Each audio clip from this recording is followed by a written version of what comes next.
Hey everyone, and welcome back to Anime Only. Today I want to talk about the newest movie to come out, the Demon Slayer movie. Yeah, I'm a bit late on this one, and it's definitely been, I think it's been over a couple of months since this came out, and definitely a lot of people have reviewed this already. But I thought I'd give my own take on it. Anime movies have become more and more popular in America, especially since the release of movies such as Spirited Away and that fact that Disney bringing the Ghibli movies over to the big screen since the early 2000s. There have been a number of popular movies showcased in America, such as Your Name, Weathering with You, and Summer Wars, just to name a few that got a small runtime in America. These movies have helped shape the modern age of anime. In recent years, anime franchises and series have been incorporating anime movies alongside their shows. This can be seen in a number of franchises like Naruto and My Hero Academia. These movies are not usually from the source material, so they usually are anime original. However, in the Demon Slayer movie that just came out, it actually does something brand new or really not heard of for an anime movie. It takes from the source material of the manga and incorporates it in a theatrical release. The movie actually adapts a whole arc from the manga. So now let's get into it and talk about why this movie is so great and how it outclasses some of the best movies that are not only in anime, but non-animated ones too. Now, by unpopular belief, I really wasn't the biggest fan of Demon Slayer when it first came out. I felt as if so many people just overhyped the show, and I think we all know what part of the show everyone overhyped. Think it's an episode around episode 18. But hey, it's still good. I love that episode so much, but still overhyped and kind of ruined my experience with the show a bit. I originally watched the show very scattered, and I didn't really understand why everyone kept saying how it was pretty amazing. So like many people, I did think the animation was gorgeous, and of course, the studio behind it is one of the best animation studios. However, in preparation for seeing the movie, I went to go rewatch the entire series over again. I slowly came to realize how wrong my original impression of the series was. The show really grew on me. I love the development that Tanjiro gets throughout the story and how his tragic background is beautifully portrayed. I love how the side characters, who may be annoying, yes, they are, but they are a much needed relief to the story and definitely in certain parts of the show. I loved Zenitsu and Inosuke, and I especially loved Tanjiro's little sister, I think it's little sister, Nezuko. I came to eventually realize the show's heartwarming and dark beauty between the demons and humans. It felt something very similar to Tokyo Ghoul and the ghouls and humans, but not as gory. Bringing it back to Nezuko, honestly, she as a character literally steals every scene she is in. And I mean, literally, each scene she is in is absolutely adorable.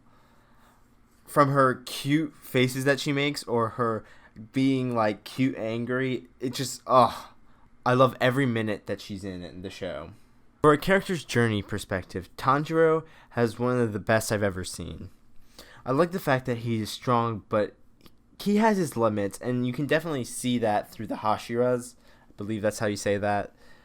Now, Tanjiro has to overcome many difficult tasks and fights. But during these moments, he is reminded of his goal and of the death of his family, and how his family helps him through every single obstacle in his way.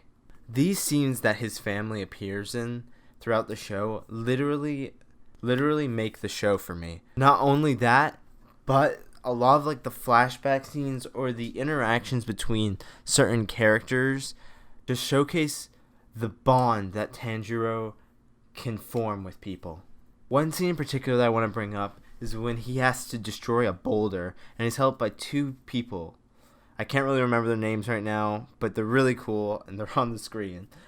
The way that these two people help Tanjiro conquer his daunting tasks, and just realizing who they were, it just, oh my god. The show just, I love it.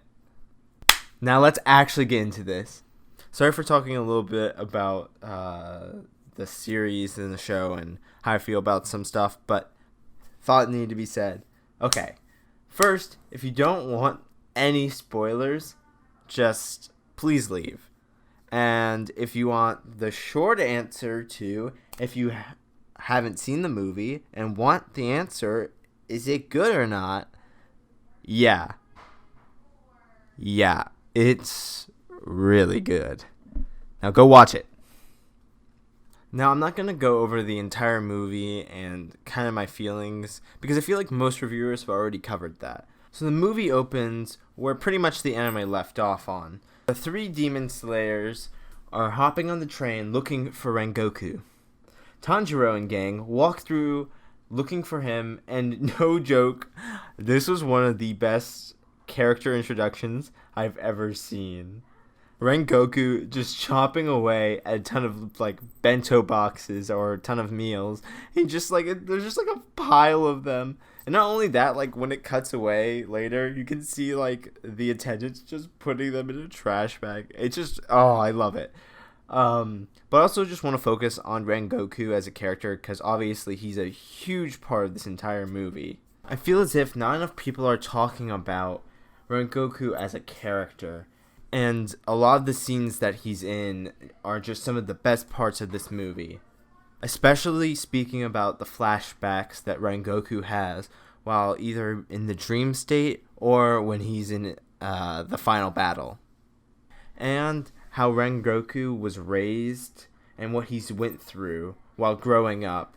How his father changed from when he was younger, and to almost how he became disrespectful towards his son and not really caring about him. However, thankfully, as seen in a lot of the scenes, Rengoku doesn't really take from his father.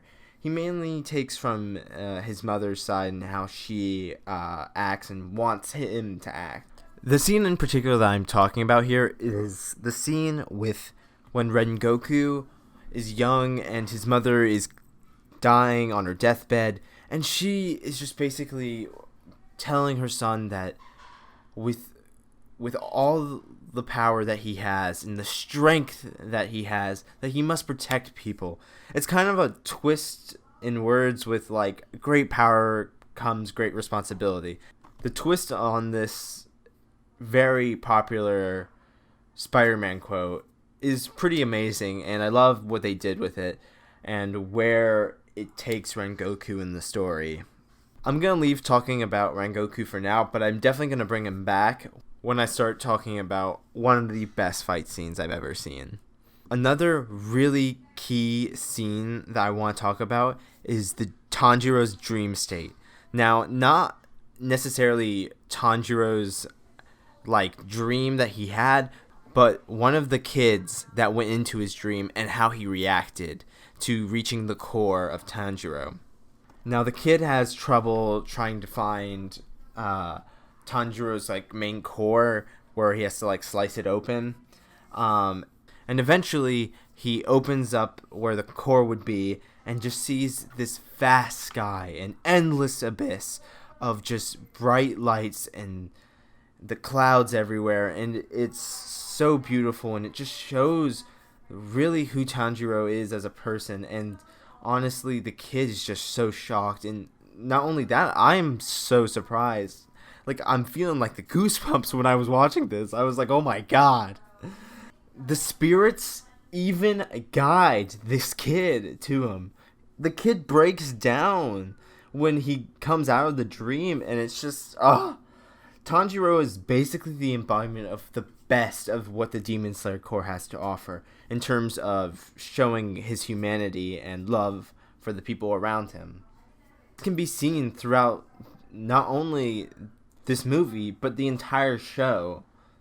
Not only this, but the way that the demon on the train manipulates Tanjiro to see his family still alive. I felt this as like a heartbreak that what he was feeling could be felt from the audience, that they felt it with him, in the fact that they just wanted him to be okay, but obviously he can't go back. He has to move forward in his life, that he can only protect the people in his life that are still there. The last thing I want to talk about is the fight scene at the very end between the upper level demon and Rengoku. Now, I know there are a ton of fight scenes in anime. However, no joke, this is one of the best I've ever seen. And not only did I felt like this, but the people that I was watching this movie with also agree with me. I had a friend who doesn't really watch anime, who's only really seen Demon Slayer and Jujutsu Kaisen, and he basically told me this might have been the best fight scene he has ever seen. My favorite part about the battle is when Rengoku is at his last leg, where he's about to die, and he's just telling Tanjiro that he can do it and everything. But at the end of the day, he sees his mother, and he remembers his mother's words, and he asks his mother, "Did I do a good job?" And the way that his mother responds, and the smile when he finally dies, it's so heartbreaking, but you know that he's happy with what he did. And that's all that he can ask for. And that's all that the audience needs. This movie hit me in so many different ways. And I can't express how much I really did love this movie. This movie really changed my view of what shows can do. One show that has done something like this is The Disappearance of Haruhi Suzumiya, where it adapted parts of its own light novel. And the movie is honestly my favorite anime series movie, not like individual standalone movie. But the Demon Slayer movie is definitely up there, and not only one of the best movies I've ever seen in 2021, but one of the best anime movies I've ever seen in general. Please leave in the comment below what you thought about this movie, or just what you feel about Demon Slayer as a whole. And thanks for watching, guys, and keep watching anime.